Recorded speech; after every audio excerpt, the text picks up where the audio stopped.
नमस्कार साथियों, स्वागत है आपका एक बार फिर आपके अपने चैनल GK वर्ल्ड हिंदी 07 में। इस बार हम आपके लिए लेकर आए हैं सत्यवादी राजा हरिश्चंद्र की कहानी, जिनके बारे में सारी दुनिया जानती है। तो आइए शुरू करते हैं। बहुत समय पहले की बात है। अयोध्या नगर में राजा हरिश्चंद्र राजा राज्य करते थे।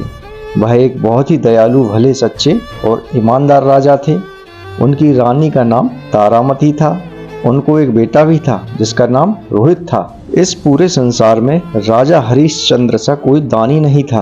वे इतने विनम्र थे और दानी थे कि किसी को दान देते समय अपनी नजरें नीची कर लेते थे। जब दरबारी उनसे पूछा करते, दान देते समय आपकी आंखें नीची क्यों कर लेते हैं, तो वह उत्तर देते, दान लेने वाले सोचते हैं कि उन्हें मैं कुछ दे रहा हूँ, इसलिए वे मेरा धन्यवाद करते हैं, किंतु वास्तव में मैं तो भगवान द्वारा दी हुई वस्तुओं को आगे बांट देता हूँ। मुझे कुछ शर्म सी महसूस होती है, इसलिए मैं अपनी आंखें नीचे कर लेता हूँ। प्रजा उनकी जी भरकर प्रशंसा करती। वे इस बात के लिए भी प्रसिद्ध थे कि अपने द्वार पर किसी भी जरूरतमंद को कभी खाली हाथ नहीं भेजते थे। राजा हरिश्चंद्र की प्रसिद्धि इंद्र देवता के कानों में पड़ी। इंद्र ने उनकी परीक्षा लेने का फैसला किया।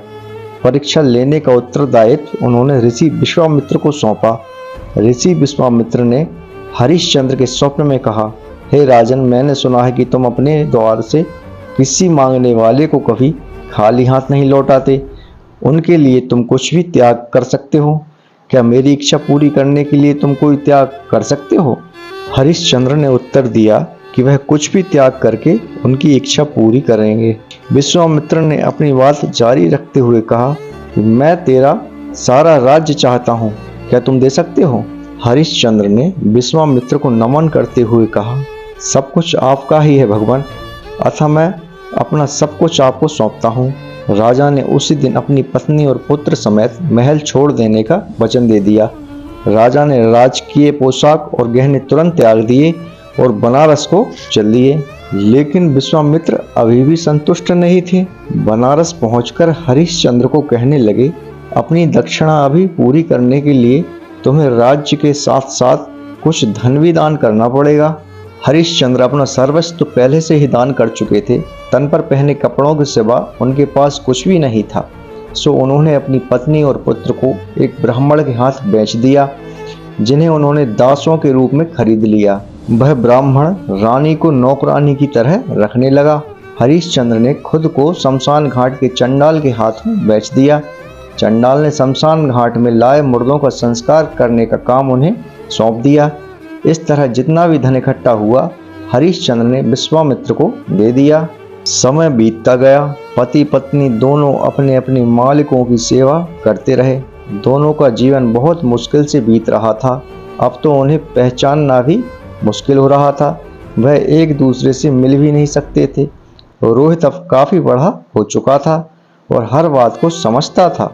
एक दिन वह बगीचे में फूल तोड़ रहा था कि अचानक सांप ने उसे डस लिया। उसकी मृत्यु हो गई। रानी के लिए वह बहुत बड़ा सदमा था। उनके दुख की कोई सीमा नहीं थी, पर वह बेचारी क्या कर सकती थी। पुत्र का संस्कार करने के लिए वह उसे उठाकर शमशान घाट लेकर चली गई, लेकिन संस्कार होता कैसे, इसके लिए उसके पास एक धेला भी नहीं था। उधर शमशान घाट का रखवाला उनसे संस्कार करने के लिए निर्धारित धन मांग रहा था। दिन छिपने लगा था। तारामती नजरें झुकाए खड़ी थी। वह यह नहीं जानती थी कि उनसे पैसे मांगने वाला आदमी उनका अपना पति ही था। हरिश्चंद्र ने भी उन्हें नहीं पहचाना था। आखिरकार वह कहने लगे, अगर तुम्हारे पास खर्चा देने के लिए धेले नहीं है, मंगलसूत्र क्यों नहीं बेच देती हो?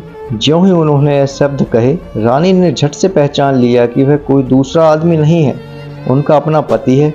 रानी को यह वरदान प्राप्त था कि उनका मंगलसूत्र पति के अलावा किसी और को दिखाई नहीं देगा।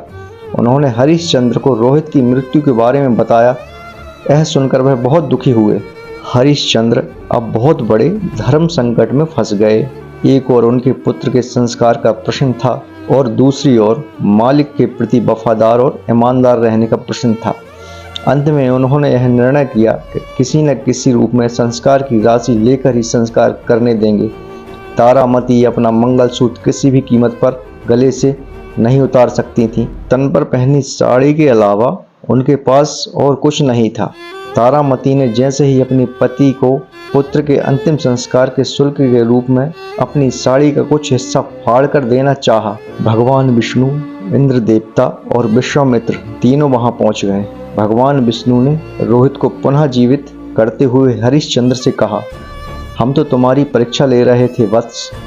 हम जानना चाहते थे कि तुम अपने सद्गुणों के प्रति कितने प्रतिबद्ध और कहाँ तक उन पर कायम रह सकते हो। हमें यह कहते हुए प्रसन्नता हो रही है कि तुम कठिन से कठिन परीक्षा में भी सफलतापूर्वक उत्तीर्ण हुए हो। हम तुमसे बहुत प्रसन्न हैं। हम तुम्हें तुम्हारा राज्य लौटाते हैं और स्वर्ग का वरदान भी देते हैं। हरिश्चंद्र ने तुरंत उत्तर दिया, जब तक वह अपने मालिक के अधीन है तब तक वह अपने राज्य में नहीं जा सकते। देवताओं ने उनसे कहा कि उनका मालिक कोई साधारण मनुष्य नहीं है, वे खुद यमराज हैं। वे तुम्हें तुरंत मुक्त कर रहे हैं। इसके उपरांत हरिश्चंद्र ने कहा, एक राजा के उसकी प्रजा के प्रति कुछ कर्तव्य होते हैं जिनकी मैं किसी भी तरह से उपेक्षा नहीं कर सकता। अपनी प्रजा को छोड़कर मैं अकेला स्वर्ग कैसे जा सकता हूँ। देवताओं ने कहते हुए उनकी बात को अस्वीकार कर दिया। उनका स्वर्ग या नरक में जाना उनके कर्मों पर निर्भर करता है। हरिश्चंद्र ने देवताओं से कहा, मैंने अब तक जो भी धर्म के लिए कार्य किए हैं वे सब अपनी प्रजा को अर्पित करता हूँ और आपसे प्रार्थना करता हूँ मेरे स्थान पर उन्हें स्वर्ग भेजा जाए। देवतागण हरिश्चंद्र के दानी स्वभाव और उनके चरित्र, उनका अपनी प्रजा से प्यार, उनके सिद्धांतों की परिपक्वता और उनकी सेवा भावना से बहुत प्रभावित हुए। उन्होंने उन्हें वरदान दिया कि उनके आदर्शों का पालन करती हुई उनकी प्रजा नेक कार्य करेगी और मृत्यु के बाद सभी को स्वर्ग प्राप्त होगा। हरिश्चंद्र को अपना खोया हुआ सभी कुछ पुनः प्राप्त हो गया। वे अपने परिवार के साथ प्रसन्नता से जीवन बिताने लगे।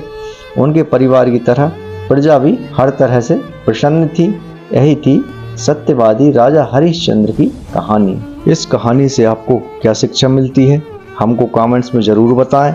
ऐसे ही धार्मिक और मोटिवेशनल कहानियाँ और पहेलियों के लिए हमारे चैनल को लाइक, सब्सक्राइब, शेयर ज़रूर करें और बेल आइकन को भी दबाएं, जिससे कि आने वाले वीडियो के नोटिफिकेशन आपको मिलते रहें। मिलते हैं अगली वीडियो में, जब तक के लिए नमस्कार।